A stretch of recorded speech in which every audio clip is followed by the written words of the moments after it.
कल हमारे देश में महाराष्ट्र के एक मुख्यमंत्री जो उप मुख्यमंत्री थे, कल उनकी प्लेन में हादसा हो गया। वो जा रहे थे चुनाव का प्रचार करने और उनका प्लेन गिर गया और उनकी मृत्यु हो गई। 66 वर्ष के थे, 66 वर्ष की आयु में वो प्लान कर रहे थे कि हम आगे चुनाव का प्रचार कैसे करें, और वो रास्ते में ही दर्दनाक मृत्यु हो गई। इसका मतलब ये हुआ कि आदमी प्लानिंग रोज करता है कल की, लेकिन कल तक पहुंचेगा इसकी गारंटी कोई नहीं ले सकता। इसलिए कहता हूं कि भगवान के भजन को कल पर ना टालो, कल पर ना टालो। कल आएगा इसकी गारंटी कौन देगा? कल आएगा इसकी गारंटी कौन देगा? कल की हम लोग प्लानिंग खूब करते हैं, क्या कल के लिए हम रहेंगे? इसलिए कहता हूं कि काल करे सो आज कर। 66 वर्ष के हो गए थे वह, लेकिन वो अभी अपने पार्टी के अपने कार्य से चुनाव प्रचार के लिए ही जा रहे थे। इसलिए कहता हूं कि अपने जब तलक रहेगी जिंदगी, फुर्सत ना होगी काम से। सारी जिंदगी आपके काम खत्म नहीं होंगे। इसलिए कहता हूं कि समय रहते काम से मन को हटा लेना।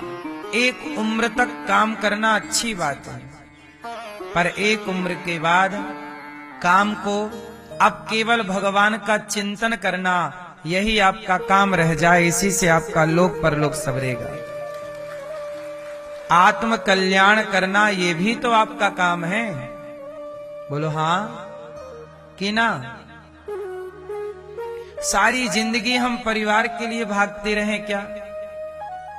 सारी जिंदगी जिम्मेदारियां उठाते रहें? अरे यदि परिवार की जिम्मेदारी उठाना हमारा काम है, तो हमारा अपना कल्याण करना भी तो हमारी अपनी जिम्मेदारी थी। हमारा कल्याण कौन करेगा? हमारा बेटा थोड़ी करेगा। बेटा ने तो वही काम किया जो सब बेटे करते हैं। उठाया कंधे पर, ले जाके चिता पे रखा, आग लगा दी, बेटे का काम खत्म। बोलो हाँ। इसलिए कहता हूं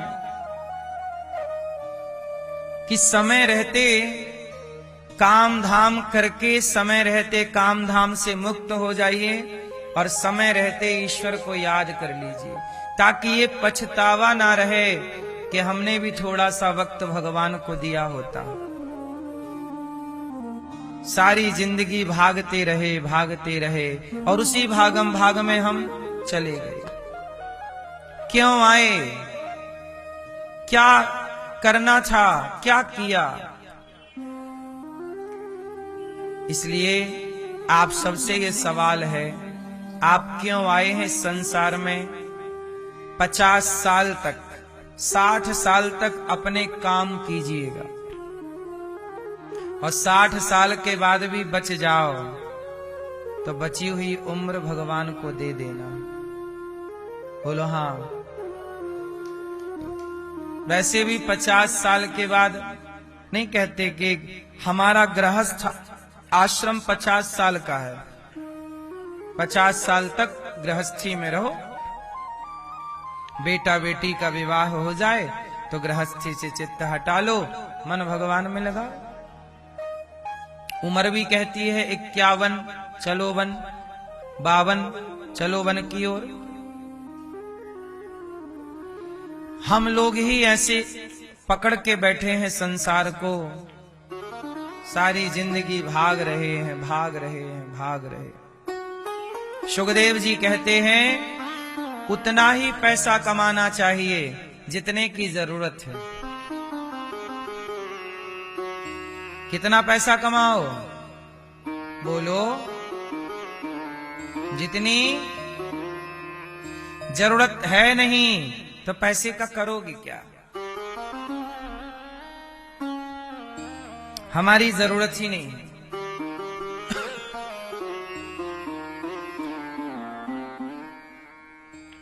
बच्चों के लिए पैसे मत कमाना, बच्चों को टैलेंट देना। वो योग्य होंगे तो खुद कमा लेंगे। पैसे कमाओ समाज की सेवा के लिए। पैसे कमाओ कि आप पैसे कमाएंगे तो राष्ट्र का सेवक बन के आप राष्ट्र की सेवा कर पाएं। सुखदेव भगवान कहते हैं कि देखो परीक्षित जी, भगवान ने ये संसार बनाया है। सुखदेव भगवान को प्रणाम कर रहे हैं और भगवान के स्वभाव का वर्णन कर रहे हैं। एक बार भगवान कृष्ण दुर्योधन को समझाने के लिए हस्तिनापुर आए और हस्तिनापुर में दुर्योधन से कहा कि देख दुर्योधन, पांडवों को 5 गांव दे दो रहने के लिए, युद्ध नहीं होगा। यदि आप युद्ध से बचना चाहते हैं तो पांडवों को 5 गांव दे दो। पांडवों को कितने गांव? 5 भाई है ना, 5 गांव दे दो। दुर्योधन बोला ना, मैं 5 गांव क्या, सुई की नौक बराबर जगह नहीं दूंगा। यही बोले थे ना दुर्योधन ने शब्द। क्या बोला था एक बार आप बोल के बताओ?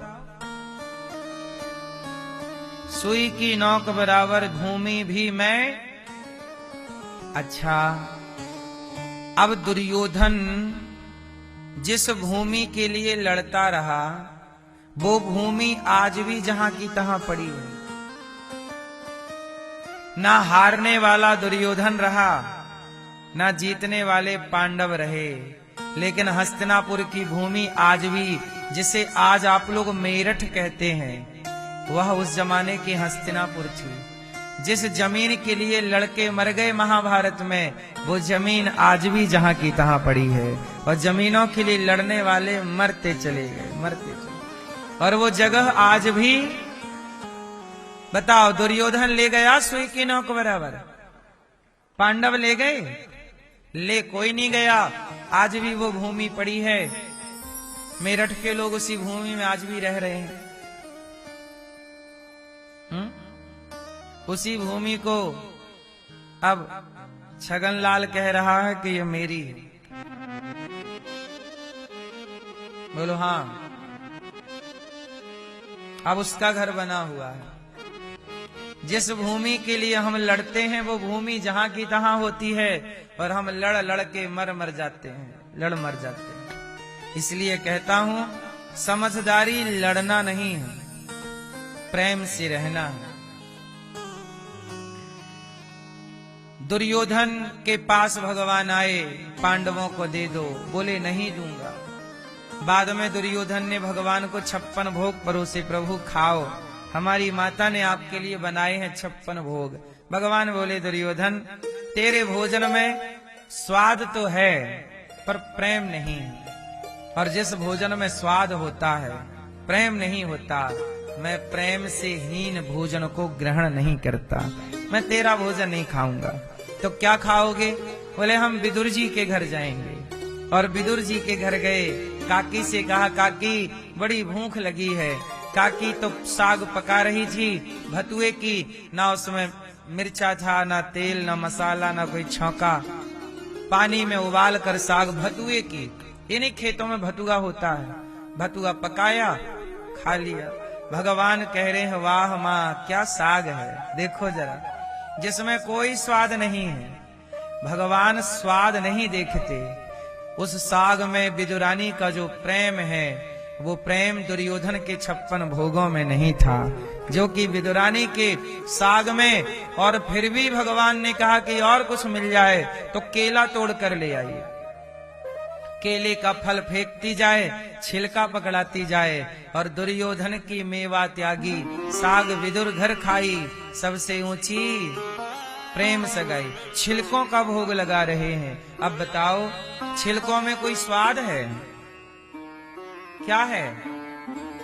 स्वाद की भूख आपको है। आपकी जिह्वा हो गई है खराब, चटोरी हो गई है।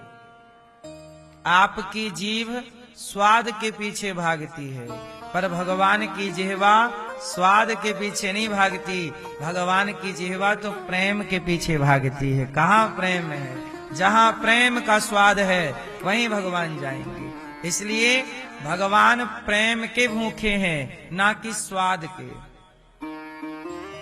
भगवान को 56 भोग लोग लगाते हैं, आप भी लगाया करो। भाव है तो ठीक है, वरना जरूरत नहीं है, इसकी कोई आवश्यकता नहीं।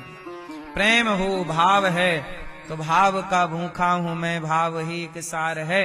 और भाव से भजले मुझे तो भव से बेड़ा